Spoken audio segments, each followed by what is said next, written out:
I don't like disappointment. Well, I guess that's a weird thing to say. No one likes disappointment, but no, I mean it to an extreme.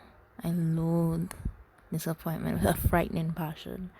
Being let down, I just handle it more intensely. I tried so hard to protect myself from it, especially growing up. I was always trying to protect myself from it. Hurt, sadness, these types of emotions were always really different for me.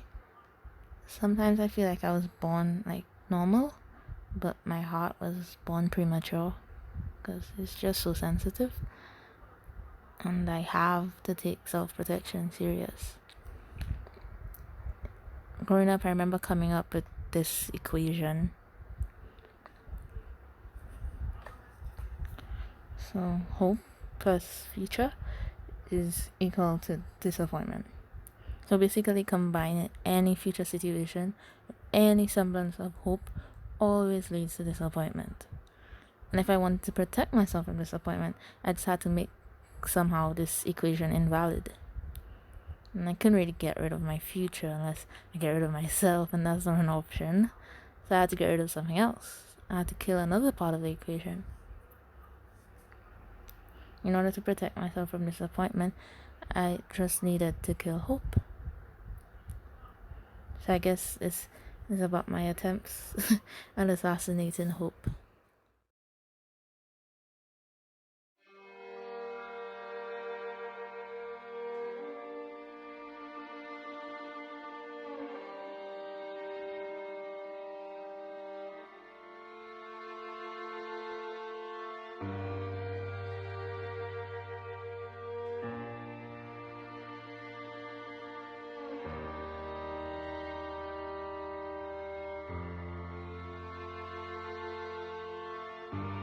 This is hope. This is hope again. This is also hope. Truthfully, I can just keep showing her over and over and over as many times as I'd like. That's the reality. When you have more lives than a feline, whatever infinity times 9 would be, that is how many lifetimes belong to this mystery. She's lovely to gaze at. Gentle and grey skin, lush and glowing, sparkling, eyes glazed over with melodies of her laughing, cheeks glowing with succulence and all the sweet like mango things you'd want to take the time to gently peel back and savor her aura, her entire existence is a nuisance. Wherever she visits is wherever hurt makes a guest appearance. I am not deceived by her sweet, sweet appearance. You see innocence, I see every inch of deceit. I did not always hate her. Surprisingly, from the moment my giant glassy eyes began to maneuver this world, we had taken custody of one another. She was the reason I learned to stand on my own as a toddler. She taught me to walk, even as my chubby little legs would waver and wobble and stagger and stumble. My chubby little fingers kept clinging on to her. Little me kept hoping that one day I could stand up on my own like a grown-up. I would not let go of my hope, and she would not let me give up until I could pick myself up without mommy and daddy's assistance. Mommy and daddy saw my persistence, but never thought that my coexistence with hope was the reason for it. I had a soft spot for dreaming as a kid. When the first dream began caving in on itself, I never thought of forsaking hope. Even whilst I was being painfully wrenched away from my big, bubbling, beautiful big dreams, my babies, like a baby, I still kept clinging onto her hand. Hope. Keeping your enemy close.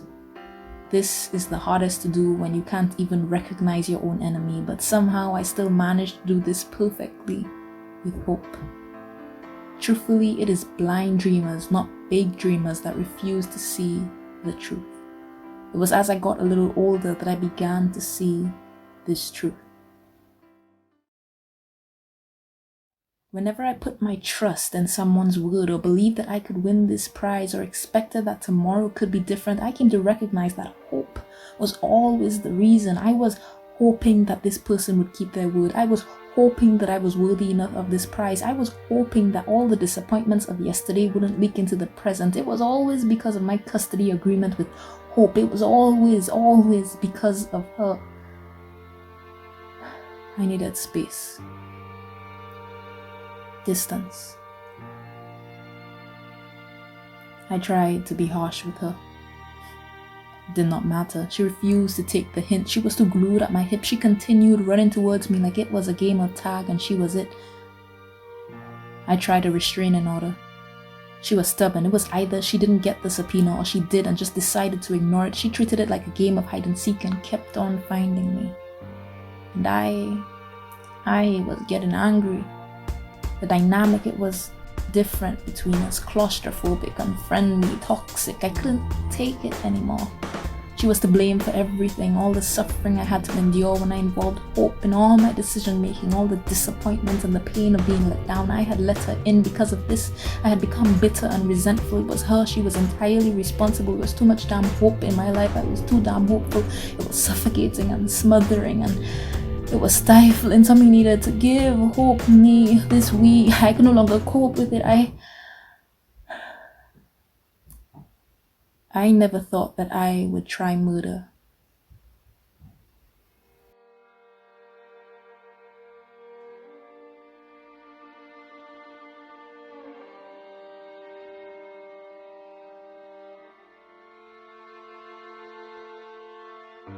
I think I blocked this part out in my mind. It would be too vile a reminder. I can only imagine that I didn't dare look into her eyes. I knew I would see the betrayal, the hurt, the pain, her cries, the things I didn't want to feel but were already feeling because of her. One of us just had to go. And just like that, she was lifeless. And I was hopeless. If only that was my one and only attempt at killing her.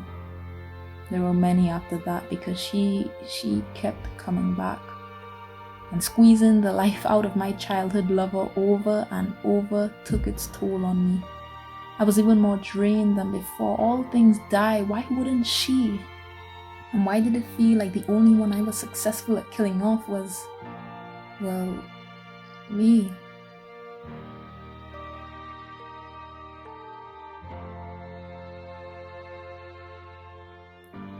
I tell people I don't believe in hope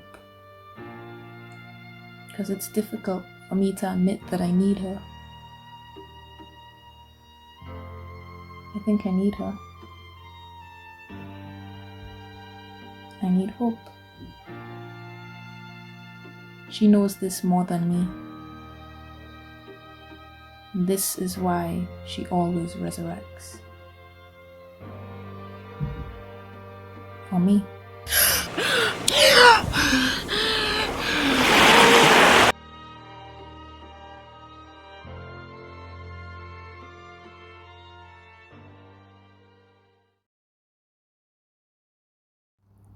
So after killing Hope, I still had really hurtful experiences. And I realized that if I was still feeling pain and sadness and hurt and disappointment, then that meant that the equation that I had come up with was wrong. I guess I was just trying to protect myself, but looking back, every time I thought that I had silenced hope, I was just doing the opposite.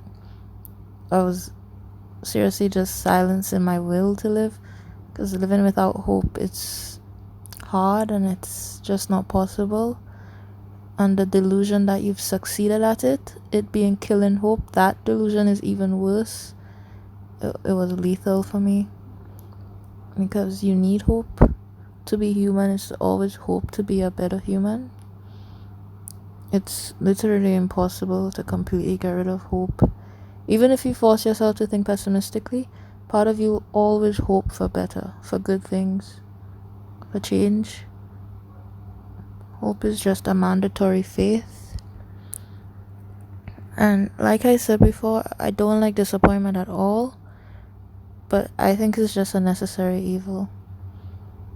So I changed the equation.